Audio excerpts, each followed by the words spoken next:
Hi, and welcome back to Chemical Reaction Engineering. In the last video, I showed you how to deal with pressure drops in packed bed reactor, and I tried to show you how to actually calculate changes in concentrations, not only due to the reaction proceeding, of course, as we go through the packed bed reactor, but also due to the change in the pressure because the catalyst that you have in a packed bed reactor creates a constriction, and because of this constriction, you can have a relatively large delta P across your catalyst bed, even for reaction where the number of moles doesn't change. For example, for A to B reaction, so 1 mole gives 1 mole, where you can still have a significant delta P, so difference in pressure between the top of your catalyst bed and the bottom of your catalyst bed if you have a downflow reactor. And this difference in pressure, of course, brings molecules closer together or instead can separate them. And this, of course, changes the local concentration. And as a result of that, the reaction kinetics. So we covered all the theory. So for today, for this video, I would like to give you an example. So we're going to look at the hydrogenation of orthocresol, which is the molecule here on the left. So it's a benzene ring with a methyl group here, an OH group right next to it. So this is called orthocresol. It can be hydrogenated to give this compound called 2-methyl cyclohexanone. The name of the compounds are not so important, but basically what this is that it's a A plus 2B reaction gives C. So 1 mole plus 2 moles gives 1 mole. And we're doing that in the presence of a catalyst. And so today we're going to look at two situations. First, without pressure drop, and then with pressure drop, of course. And we're going to compare these two situations and see how badly a pressure drop can actually impact a reaction.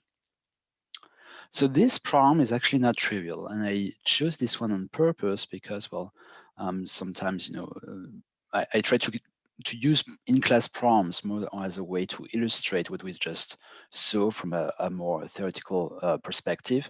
Here, I chose to do quite the opposite, use a relatively difficult problem to kind of show you a little bit the extreme case of what you could be asked to do down the road, and basically also demonstrate all the tools that you already have available to look at more complex situations.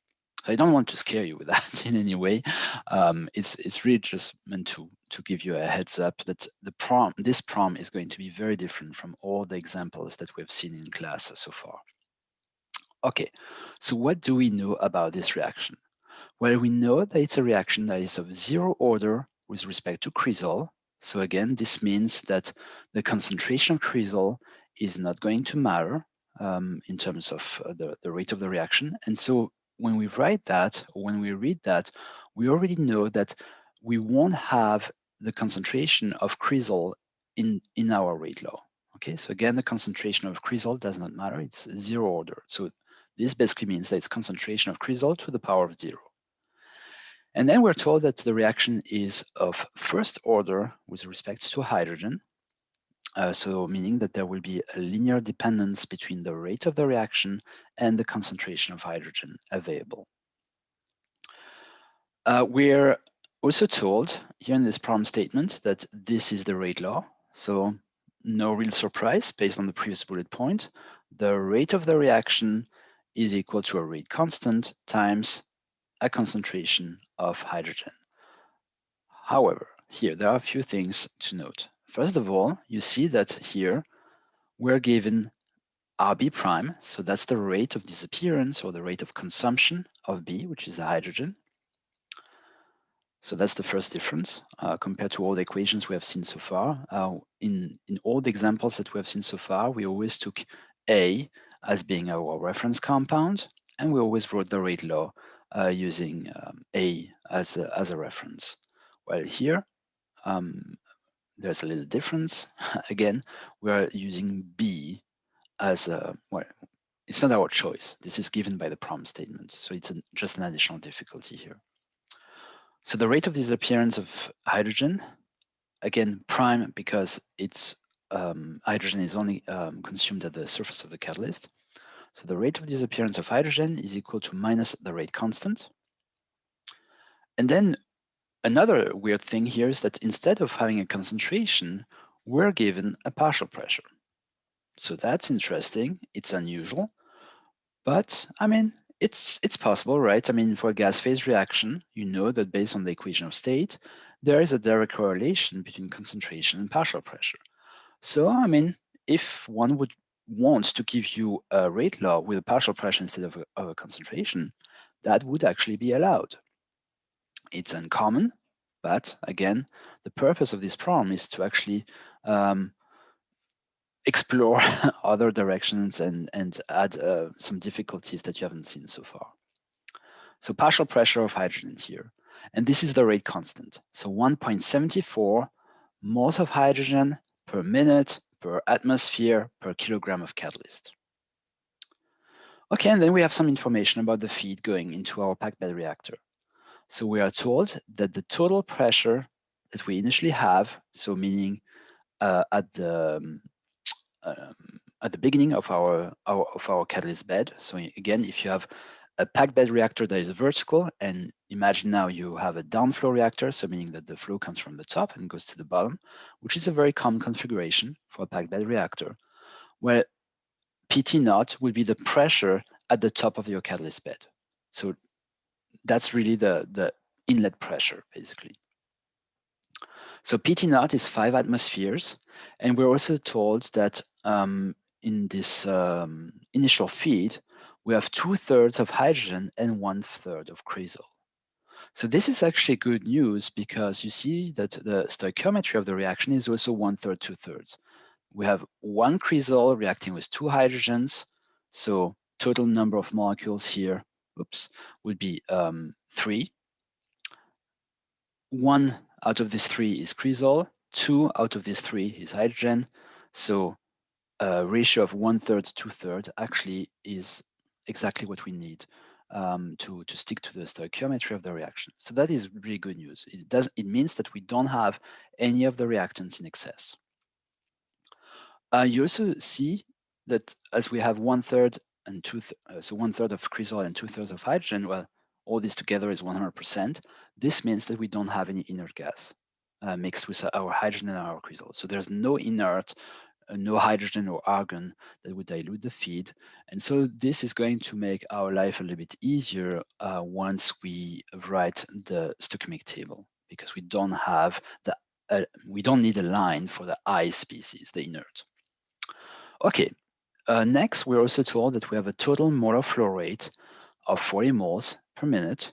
So that's FT naught. It's not a FA naught or FB naught, but I mean, things should be relatively simple in the sense that out of the feed that goes into our reactor, we know that it's 1/3 of cresol and 2/3 of hydrogen. So, well, FA naught is going to be 1/3 of 40 moles per minute, and hydrogen will be 2/3 of 40 moles per minute. So it's not written, but this is something that we can already consider here. And then we're told that the temperature is 443 Kelvin. Again, here in this chapter, we are only talking about isothermal reactor design. So this is the temperature at the inlet and also in our catalyst bed. So we don't need to worry about changes in temperature. Okay, so we have quite some information, but you see that there are some differences compared to what we've seen before. First of all, here we have a zero order reaction with respect to one of the reactants, first order with respect to the other. Then we have a rate law that is not a RA prime, but it's a RB prime. Then we have a rate law that doesn't have concentration, but it has a partial pressure. And anyway, it's definitely going to be an interesting problem. Okay, so here comes the question. The first question is, neglecting delta P, so neglecting the pressure drop across this catalyst bed, plot Ca, Cb, Cc, and conversion versus weight. Okay, so this means that we have to draw the change in concentration of A, B, and C, so our two reactants and our product, and also plot the change of the conversion as we go through the catalyst bed. So weight, W, will be on our x-axis, and on our y-axis, we'll have all this information, Ca, Cb, Cc. So you can have an axis with concentrations in moles per liter. And then you could imagine having a second y-axis that would go from 0 to 1. and that would be conversion. Okay, so imagine this, a plot here with two y-axes and one x. The x, would be the weight of the catalyst, and then on the y-axis we would have concentrations of A, B, and C on one, and on the second y-axis we would have the conversion. Okay, so what can we do here? Well, as always, let's not get lost. Let's start with a mole balance equation. Once we have the mole balance equation, we'll also try to connect that with the rate law. At some point, you remember that we'll probably need the stoichiometric table, and then we combine this information all together to get the information that we want.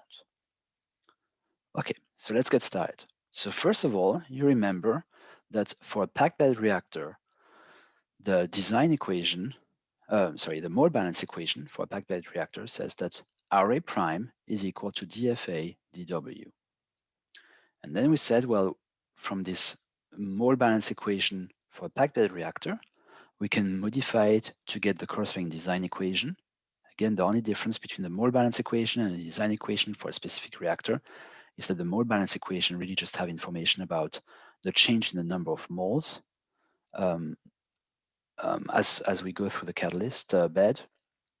So it basically connects moles with amount of catalysts and rate, whereas the design equation connects conversion rate and catalyst weight. Okay, so in a design equation, you always have information about conversion. In a mole balance equation, you always have information about either a number of moles for a batch reactor or molar flow rate for a flow reactor. So again, this is the mole balance equation for a packed bed reactor, and this is the the design equation for a packed bed reactor. Okay, so minus FA naught dx dW. And this is really just coming from the fact that FA is equal to minus FA naught x. And so FA naught being a constant, we can take it out of the derivative and rewrite that like this.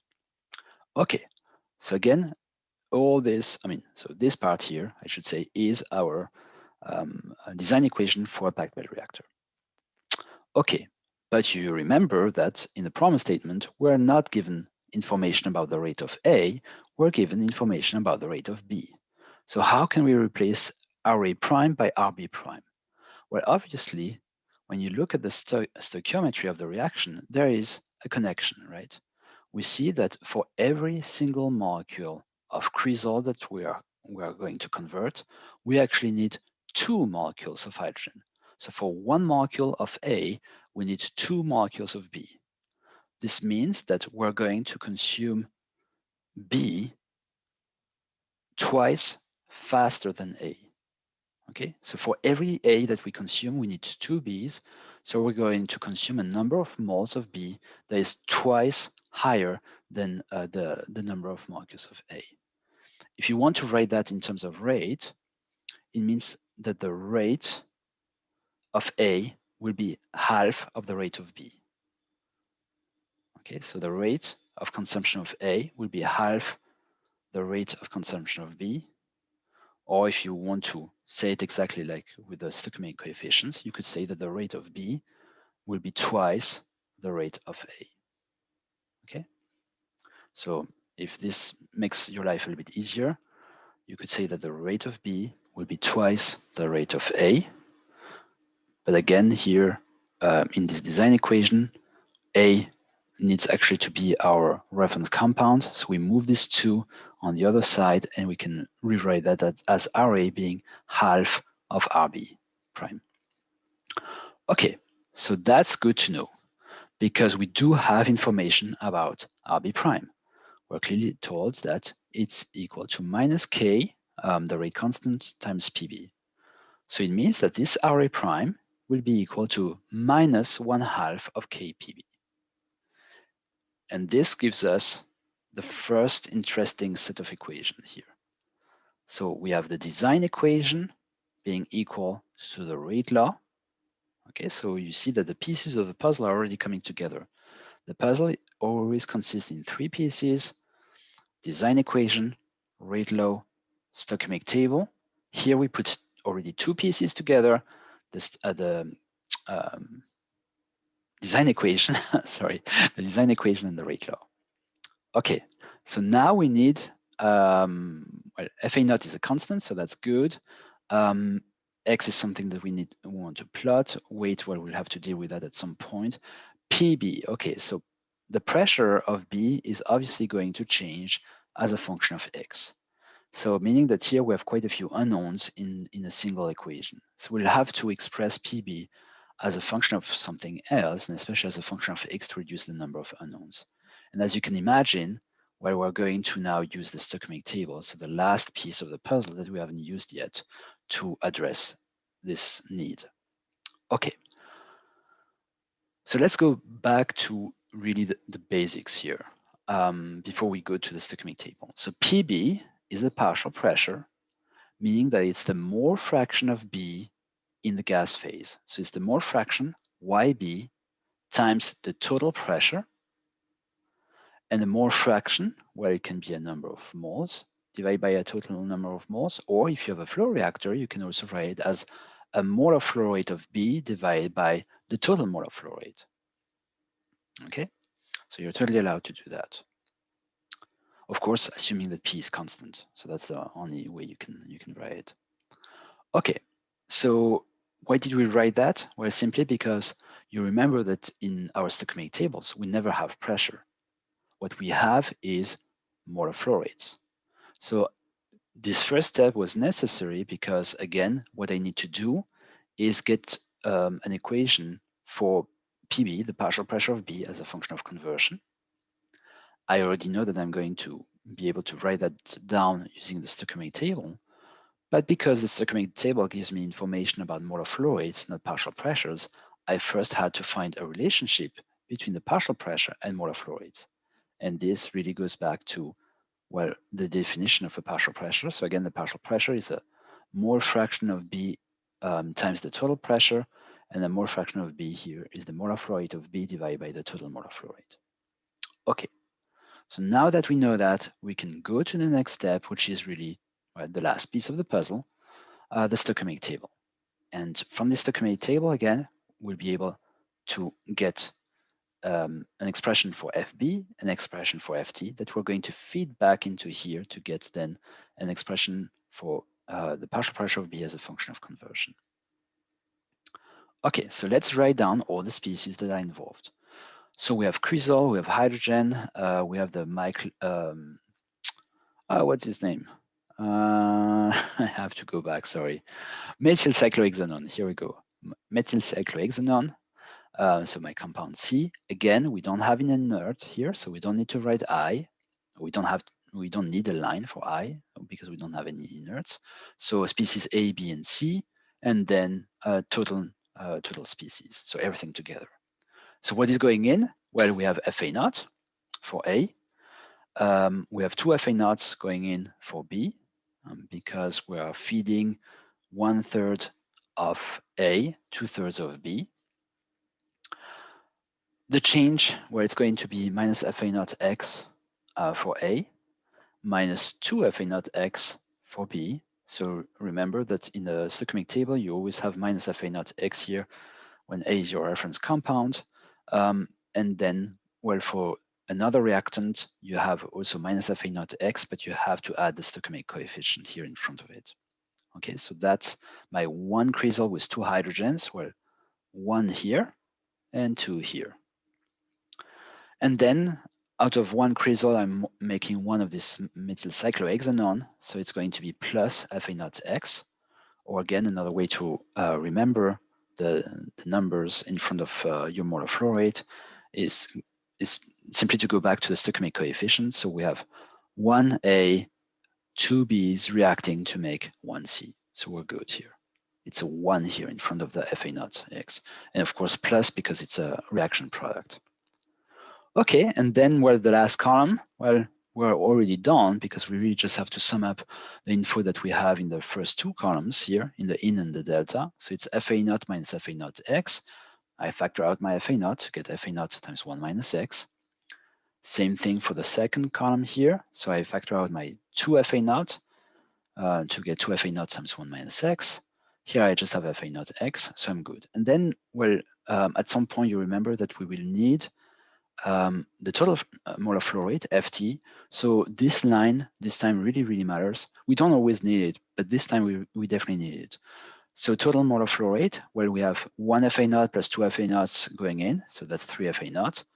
Then we have minus 1, minus 2 plus 1. Well, that's going to be a minus 2 FA naught X.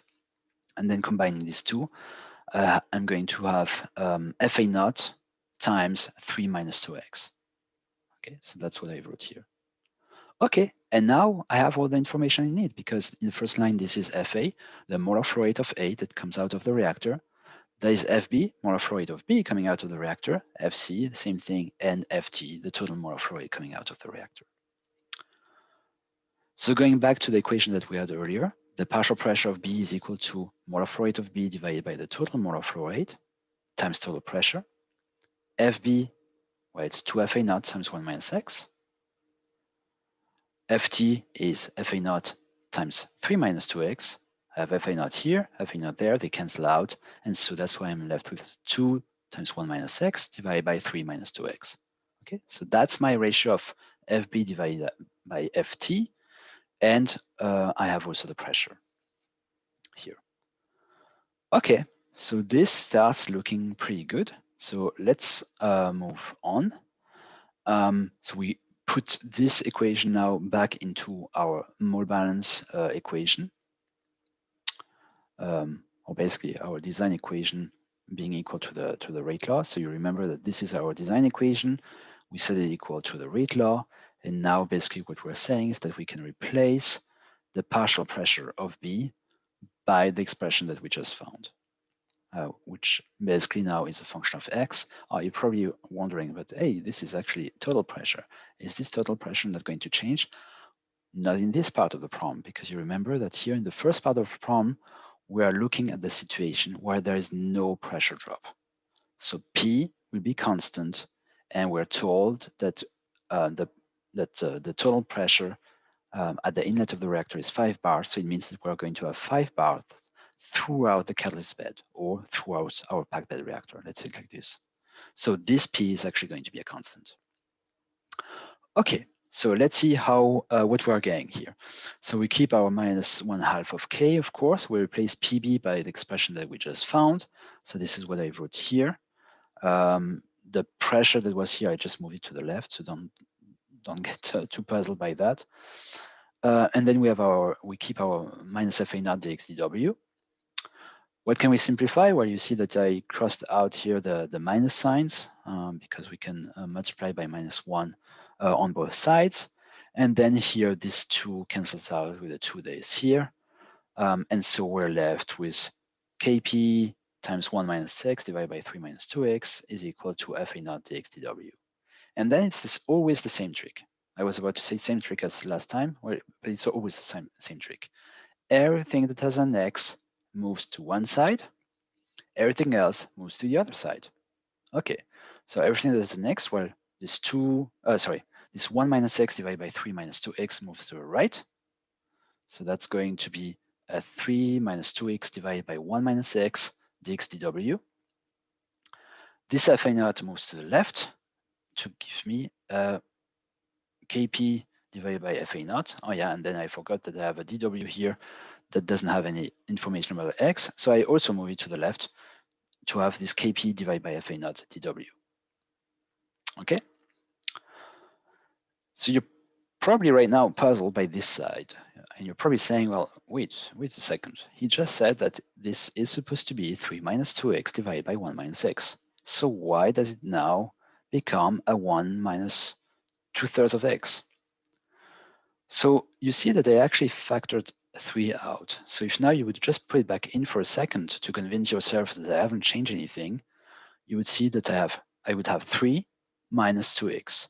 3 minus 2x. So I haven't changed anything. I just factor out here, or taken out the 3. Why did I do that? Well, because in the next step, so just forget this integral for a second. In the next step, I want to integrate on both sides, right? To get information about weight as a function of conversion. Because in my problem statement, I was clearly told that I need to plot Ca, Cb, Cc as a function of catalyst weight, but I also need to plot X as a function of catalyst weight, so the conversion as a function of catalyst weight.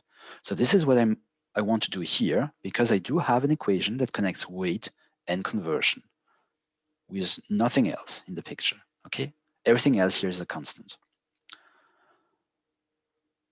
Okay, so I will have to integrate to be able to do that.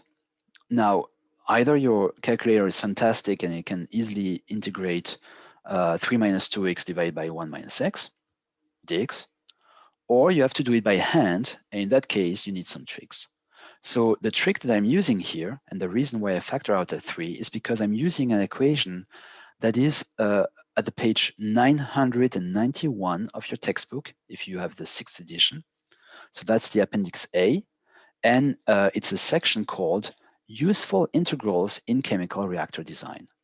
And basically, Fogler says here that for the integral A5, if you integrate a 1 plus epsilon x divided by 1 minus x, well, this integral is 1 plus epsilon ln of, yeah, I'm looking at the right one. I was confused here. So it's 1 plus epsilon ln of 1 over 1 minus x, all this minus epsilon x, okay? So basically what I'm saying is that Fogler is not giving me an integral for 3 minus 2x divided by 1 minus x, but he's giving me an integral for 1 plus epsilon x, with epsilon being equal to minus 2/3 divided by 1 minus x. Okay, so take a second to do it on your own, just to convince yourself that, yeah, everything works out. I'm giving you here the solution right away. You will see that if you just replace epsilon by minus 2/3, so the epsilon in Fogler's equation by minus 2/3, you won't get this expression right away. Here what I did is simply that you have a logarithm of 1 over 1 minus x. So I took that as a logarithm of 1 minus logarithm of 1 minus x, and logarithm of 1, of course, is 0. So this simplifies things a little bit. Okay, so don't get lost here. I really just expanded my logarithm and simplified. And so you'll be left with that. So now that we integrate everything by hand, we can take the 3 back in. This minus 1/3 will become a minus 1, and this plus 2/3 will become a plus 2, so plus 2x. And so this is what I'm doing here. So 2x minus, because I still have a minus sign, minus ln of 1 minus x. And now I'm done. This is already the equation that I need for my first plot. Okay, so in this problem, I was clearly asked to plot the amount of catalyst as a function of conversion. Sorry, the conversion as a function of the amount of catalyst. Well, here is my relationship. So this will be my x, and yes, this will be my x, and then I will have conversion on my y-axis. So I'm sorry for using x-axis and x and so on, but you'll get the picture. We need to plot the evolution of conversion as the amount of catalyst weight increases, so as our reactants go through the catalyst bed. So that's the first useful equation. Now, oh yeah, sorry, we're not completely done. I forgot. So yes, we have x, but we have FA0 and Kp. So I need to tell you how to calculate this part. So FA0, I already mentioned it earlier. It's going to be the mole fraction of A in the initial molar flow rate, FT0, where we said that the total, or in the problem statement, it was said that the total molar flow rate is 40 moles per minute. And out of this total molar flow rate, 1/3 is A and 2/3 are B. So it's simply going to be 1/3 of FT0, 40 moles per minute. That is 13.3 moles per minute. So this is FA0. And then we can calculate FA0 divided by Kp. So it's 13.3 moles per minute that we just found, divided by the rate constant that was given in the problem statement. And then again, pressure here, we are still in the case with no pressure drop. So pressure is constant. And so the pressure throughout the reactor is equal to the pressure at the inlet, which is 5 atmospheres. I divide all this and I get 1.53 with the units of kilograms. Where do these units come from? Well, let's have a look. So we have a molar flow rate in mole per minute. We have a pressure in atmospheres and a rate constant with these units here, which were given in the problem statement. So we'll have moles per minute divided by moles per minute. They go away. We divide by atmosphere, multiply by atmosphere here. This goes away. And so we'll have a 1 over kilogram of catalyst, and this becomes kilograms of catalyst. And now I'm done. This is now the final equation that we need to, for our first plot, so the plot that connects weight and conversion. So now we need to answer, of course, the remaining question, which is, well, plot also the concentration of the different species as a function of the amount of catalyst. Well, I know that Ca is equal to the molar flow rate divided by the volumetric flow rate. I also know that here my volumetric flow rate is going to change because I have 3 moles, so 1A plus 2B, being converted into 1 mole. So quite a big change. We go from 3 moles to 1 mole. So even with pressure being constant and temperature being constant, I still need to take this change in number of moles into account. And this is through this 1 plus epsilon x term here. So we replace Fa by Fa naught times 1 minus x. This comes from the stoichiometric table. We replace mu by mu naught 1 plus epsilon x, as we did in the past. Epsilon, well, what is this? Well, epsilon is the mole fraction of A times delta, which is the sum of all the stoichiometric coefficients. Mole fraction of A, well, we're feeding 1/3 of A and 2/3 of B. So mole fraction of A is 1/3. And delta, where we have 1A plus 2B gives 1C. So 1A, that's a -1. 2B, that's a -2. And we form 1C, it's a product, so that's a +1. So it's +1 minus 2 minus 1. Delta is -2. And so we get an epsilon here of -2/3 that I can replace already in this expression. So I have Fa naught, I have my epsilon, I'm still missing my mu naught, so let's do that. So mu naught, using the equation of state for a flow reactor, we can write as mu naught is equal to Ft naught RT divided by P naught. Again, if you're not convinced about that, just write down PV is equal to nRT. So that's for that's the equation that you've seen in 210 and in 381. Convert that into the corresponding equation for a flow reactor. So PV becomes P mu, and nRT becomes FRT. So we're just converting the volume into a volumetric flow rate and the number of moles into a molar flow rate. That's all. And then we move the pressure to the right, and we get here mu naught is equal to Ft naught RT divided by P naught. Where Ft naught, I have it in the problem statement, 40 moles per minute. T, I have it also in the problem statement, it's 443 Kelvin. P naught, I have it as well, it's 5 atmospheres. Of course, pick your R wisely. You have here pressure with atmospheres, so you need units of atmospheres in your R value as well. So this is the 0.082 atmospheres per liter, per mole Kelvin. You see that you have quite a few units here that cancel out, the moles, the kelvins, the atmospheres, and you're left with liters per minute, and that matches exactly what you expect for a volumetric flow rate. A volumetric flow rate is a volume per unit of time, so here liters per minute were good. So we have everything we need, and now we can, of course, write down our expressions for Ca, Cb, Cc. So we get here 13.3, which is Fa naught divided by 290.6. This is my mu naught. 1 minus x divided by 1 minus 2/3 of x. Then from the stoichiometric table for B, Fb is 2 Fa naught 1 minus x, and Fc is Fa naught x. And so we keep always, of course, the mu naught 1 minus 2/3 to convert that into concentrations. Okay, and we're done. This is now a concentration as a function of x that we can put on exactly the same graph as the weight or the conversion as a function of weight. So I'm going to show you that in a few moments. But here we have everything we need. We have a relationship between weight and conversion. Yes, weight and conversion. So it means that we also have a relationship between weight and concentration. And this is what we will have to plot down the road. Okay, but we have all the equations we need. Okay, so this was for the easy case. Easy in the sense that we don't have a pressure drop. So let's spice things up a little bit and let's not assume that the pressure is constant. So this time we do have a pressure drop, and we're going to use the simplified equations, the ones that have alpha. So you remember that in the Ergun equation, we can lump together all the constants.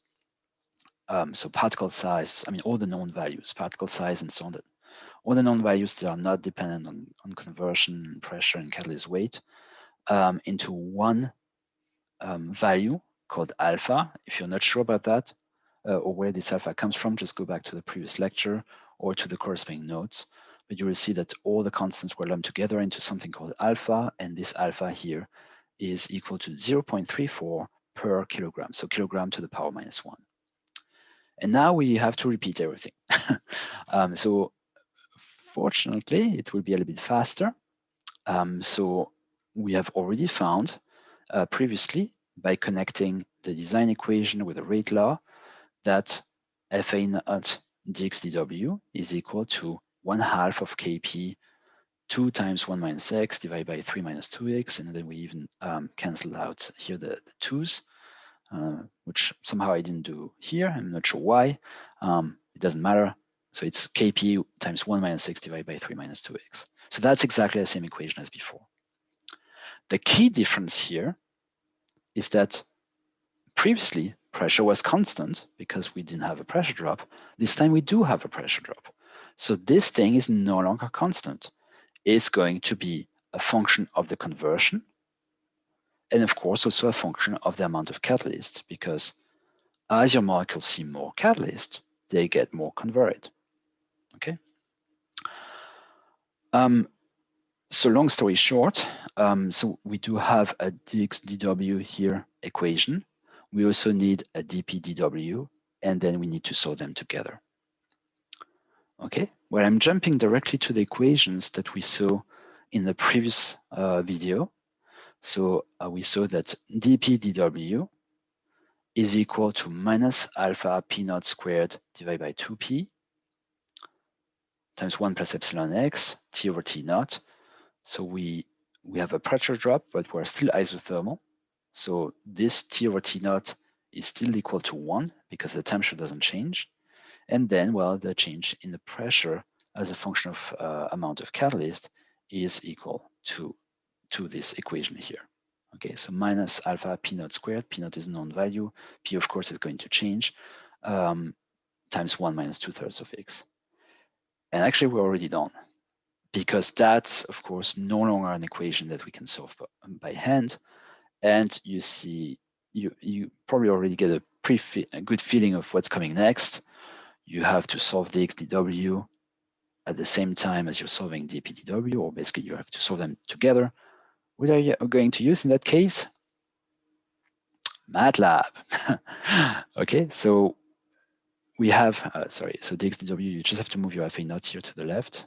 So that's the equation that you're going to use, actually, for dx/dw. So Kp divided by 3 FA naught, 1 minus x divided by 1 over 2/3 of x, or you can just leave it as a 3 minus 2x if you prefer, it doesn't matter. So we have a system with two variables, pressure and conversion. You have one independent variable, which is the amount of catalyst.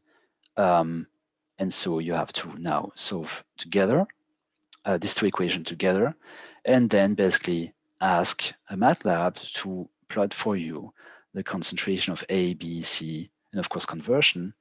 And so the corresponding equations are the ones that we saw earlier. The only difference is that earlier we had mu naught times 1 minus 2/3 of x.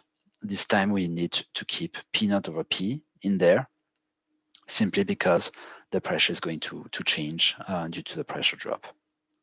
So we just write all this equation for CEA, CB, CC, and this is where we're done. We have to write down the MATLAB code and have it solve using the ODE solver. So that would be a ODE 45, for example. And so these are the results. So really, I mean, there's nothing more I can show you, unfortunately, here. The only thing I can show you are the graphs that we're getting. So here MATLAB, for example, tells us that the pressure will drop actually as the amount of catalyst increases. So that's a bit, is that surprising? Let's think about it for a second. We talk, I mean, in the previous video, I told you that the catalyst creates a constriction, meaning that it prevents of the flow of gas from flowing easily through the catalyst bed. And so this means that the pressure throughout the catalyst bed can change by quite a bit. Usually the pressure above the catalyst is higher than the pressure below the catalyst. Okay. So even for a 1 mole to 1 mole, simply because where you have a plug, and as soon as you pass this plug, as soon as you pass this constriction, well, then the pressure drops. So a change in pressure, a drop in pressure is actually not surprising. Here we have one additional complexity, which comes from the fact that we are also converting 3 moles into 1 mole, right? If we're at full conversion, we are converting 3 moles into 1 mole, so the number of moles will also decrease, meaning that the pressure will also decrease. So here we have a combined effect of the constriction due to the catalyst and the change in number of moles. So you see that it's not just a straight line or an exponential decay or something. It can be actually quite complex. And so this is why you really don't have a choice. You need a software like MATLAB to solve that for you. So here we start at the inlet of the catalyst bed with 5 atmospheres. And as you go through the catalyst bed, your molecules see more and more catalysts. They react, and as a result, the pressure progressively drops. When you reach 5 kilograms of catalyst, you see that no, you're going to see that in another graph, actually. This is where you reach the highest conversion possible, and the pressure, the remaining pressure, is actually very low. So let's look at conversion. So with and without pressure drop. So again, you go through your catalyst bed from left to right. So imagine here that for a second that you have a catalyst, a packed bed reactor that will be horizontal, and you're entering from the left and leaving the reactor from the right. So this is basically what this axis means. So as your molecules see more and more catalysts as they go through the catalyst bed, this is the evolution of conversion. So of course, conversion will go up as they see more catalyst, but you see here again that the pressure drop can have quite a significant effect. So with pressure drop, we actually reach a slightly lower conversion than without pressure drop. Why is that? Well, with no pressure drop, it means that we stay at 5 atmospheres, right? We stay at high pressure. High pressure typically translates into higher concentrations, and higher concentration translates typically in higher rates. And higher rates usually means higher conversions. So this is what is happening here. So here with pressure drop, actually, so with a real reactor, we actually achieve a lower conversion than under ideal conditions without pressure drop. We can, of course, now also plot the concentration of all the species as a function of catalyst weight. So this is also one of the things that were asked in the problem statement. Same story here. So quite a complex trend here, as you can see. And this is again due to the combined effect of the constriction of the catalyst and the consumption of your reactant and the change of number of moles due to the consumption of your reactants. So you see that there's no simple trend here. With pressure drop, it's a little bit more what you would expect than without pressure drop, because what do I was to say? I'm getting confused now. No pressure drop. Yeah, no pressure drop. Maybe it's too early to talk about that. You'll get a better feeling for that later in the semester. Yeah, it's definitely too early to talk about that. But basically here for now, just see that you definitely need MATLAB and to get information about the change in the concentration as a function of catalyst weight. I guess the best graph to convince you of that is this one. So without pressure drop, you would have a progressive increase in concentration of your product. Okay, so this is C. which makes sense, right? As you go through your catalyst, you're converting A and B into C, so the concentration of C in your feed increases progressively. So this is without pressure drop. With pressure drop, you see that the concentration actually reaches a maximum and drops. And this is now due to the effect that the pressure drops, right? As the pressure drops, the pressure decreases, your gas expands, and as it expands, the molecules are further apart from each other, meaning that you have a fewer number of molecules per unit of volume, and a number of molecules per unit of volume that's more per liter. That's a concentration, right? So that's exactly what is happening. So this drop here is actually due to the change in the pressure and in the density, or how dense the molecules are in the volume, in a specific volume of your reactor. What else do I have? So this is just a combined graph of A, B, and C. What else? Oh, and then the volumetric flow rate here. So the volumetric flow rate, again, also changes. And this sharp increase is due to the drop in pressure. Okay, I believe that's all I wanted to show you. You'll get a good opportunity to practice with that in the homework. So the next homework will, well, the one for next week, will be about pressure drop effects. And actually one of the homework problems will be about writing a MATLAB code to calculate similar things, so changes in concentrations and so on, as we did today in class. So you get plenty of opportunities to play with that. Well, thank you very much for your attention. This actually concludes the section on isothermal reactor design already. So meaning that you already know everything you should about how to design a reactor for a process for which the temperature doesn't change. So, yoo-hoo!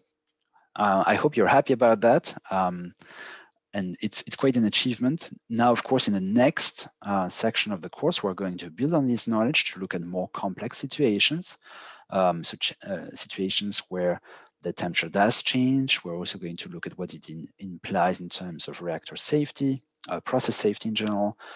We are also going to look a little bit more carefully at what happens when we have a catalyst.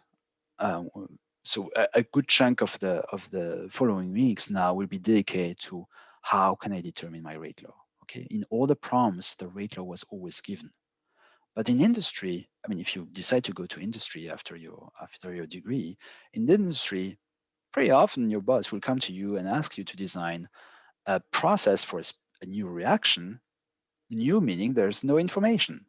So you'll be the one who will have to figure out the rate law for this reaction even before you start designing the corresponding reactor.